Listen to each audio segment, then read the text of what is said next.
About some of your upcoming projects, I've been lucky enough to see Cha-Cha Real Smooth, and it's such a special, really kind of unexpected movie.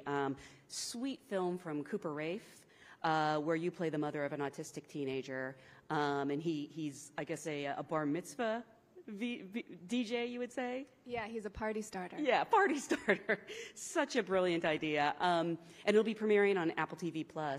How involved do you get in the marketing, and are you involved in the promotion strategies? What are some of the cool ways you're going to get this film out there? Yeah, extremely. Weirdly, extremely. I care so much. I didn't realize that I would care so much. But yes, down to, like, you know, they're like, you guys get to have 2 billboards in the whole world. And we're like, okay, they have to be fucking perfect. Like, little tiny things like that. But yeah, I'm super involved. That's not tiny, that's huge. It is huge. Billboards. Yes. Can you tease what you've got planned, or is it to be determined? For the billboards? Yeah. I mean, it's like a classic movie billboard. There's nothing special. I disagree. It's a very special movie, so I have a feeling the billboard will be really cool. It's actually just going to be me up there. Perfect. We get one in LA, and I'm just going to be up there waving a cha-cha flag by myself. So obviously it's material that you're passionate about, but I'm wondering if there's any kind of a through line, or if there's a credo, you know, to Tea Time Pictures, something you're looking for. You know, I notice you work a lot with emerging filmmakers, but I don't know if that's by active choice. And I don't know if you have, like, you've figured out a motto or a log line yet, but is it just sort of a case-by-case basis? What appeals to you? Well, when we were, when Bro and I started the company and we were going around looking for money, money. And I got a checkbook. There's a Rumi quote that says, out beyond the ideas of wrongdoing and right doing, there's a field, I'll meet you there.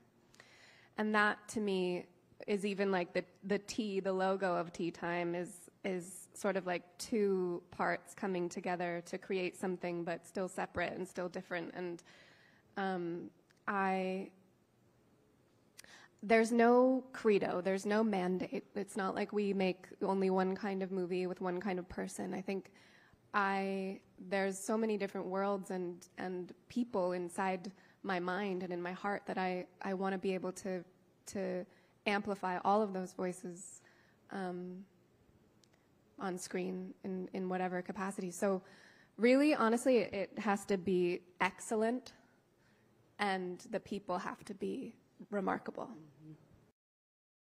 30 shows and films in development. There's so much interconnectivity.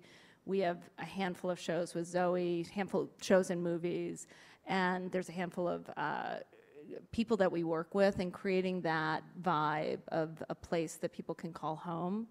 And I think as we look at the film and TV content and how that connects to the sort of special offerings, whether it's a tea initiative that we're looking at, and we're looking at some other things in publishing and so forth, and then how that connects to the community of artists and community of people that are sort of into what we're doing. So for me, it's as Dakota said, it's the people that kind of fit that vibe, and we are such huge fans of, that can kind of fold in and, you know, sort of grow the company together like that. Also the people that, like, studios are afraid of making their movies because they're too honest, or they're too bold, or it's too real, or it's too real. Those are the kinds of people that I'm like, yes, let's do that. I mean, Slip is such a funny example. Ro and I, we have a project in development that Dakota and Riley Kehoe are starring in. It's set up at HBO with Zoe. And so Ro and I had dinner with Zoe last summer in New York when the pandemic was over. Remember that month? I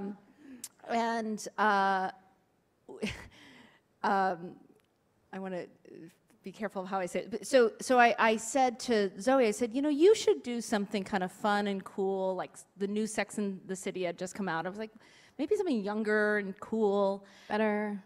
Yeah, I didn't say that. and Zoe was like, yeah, I wrote it. I was like, what do you mean you wrote it? She's like, I wrote it. I wrote 7 episodes during the pandemic. Wow. And, you know, Ro and I were like, oh my gosh, we want to read it. We sent it to Dakota. But she said, but I pitched it everywhere and no one wanted it. Wow. I was like, okay, well, we all love your writing, let's just read it. So the three of us read it, and we're like, hold up, we're making this. And so we went through the aperture of like the couple of places that hadn't actually seen it. But I think, to Dakota's point, I think when we see something and we love it, we are finding a way to make beautiful things. Yeah, and being like fiercely protective of it and of the soul of the project, of the artist. You know, I feel like there must be a graveyard shelf, or maybe like an entire studio where all the great scripts go to die. That happens all the time. I've read scripts and I'm like, that's the most beautiful thing I've ever read, and then it just never, ever, ever gets made. So I really don't want that to happen. That's one of the things, is, you know, making sure that we make the thing we set out to make and don't compromise. Listening to you talk, and you know, you're acting in projects, you're producing, you're running a company, it makes me curious, do you have any interest in getting behind the camera and directing some?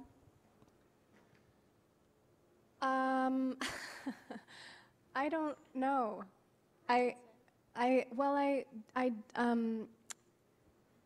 Can I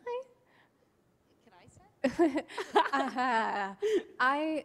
I think if it, look at me, I'm like, I'm actually sweating. I feel like Sorry, it wasn't. I would love to. I want it to be the right thing, and I made a little short film with the company, and it won't ever be seen anywhere because we're going to send it out to sell it as a show. But that's one of the ways I think maybe Tea Time is different, is that in order to sell a show, it's like, okay, instead of speaking about talking about the idea of a project, let's make it and show what it can be, especially if it's very specific. So we did that. Fantastic. I mean, I think, you know, the company has roots in independent film. I think, you know, one of the things that I always observe is it's sort of taking small stories writ emotionally large, right? So they seemingly are small, but they resonate across. They're very popular. And I think one of the things that Dakota Rowe and I talked about is, you know, how do we bring some of the independent flavor and vibe and freedom into the television space? And so what Dakota's referring to is there's a script from a writer that, again, a writer that we have a bunch of different projects with, and she had a beautiful script, and it is one of those things where we could have taken it out and pitched it and so forth, but it felt like the cooler way to do this, the more resonant way to do this, is to film it. And we were sitting around Dakota's table at her house and talking about who should direct it. Roe and I were like, well, obviously you should direct it, Dakota. And you basically said yes right away. Maybe not. You thought about it. Well, I think I asked because there were so many people in it that I know very well and I love, and the idea of somebody else directing them, I got very jealous. Yeah. I was like, but I don't know if that person really understands. They're not going to do it the right way. That's a good sign. Yeah. And so that's something that, you know, we will be bringing out to market, you know, by the end of the and then year. I'll quit my job and I'll direct a television show. And work on the merch, because everyone's waiting on the merch. I'll be selling merch at the merch Booking table. you for episodes 7 and 13. Well, again, I want to thank you so much for being here today. Both Cha-Cha Real Smooth will be out on Apple TV Plus later in the year, and MIOK on HBO Max. Thank you so much. Thank you for being a great audience. Please stay tuned for our next session. Thank you.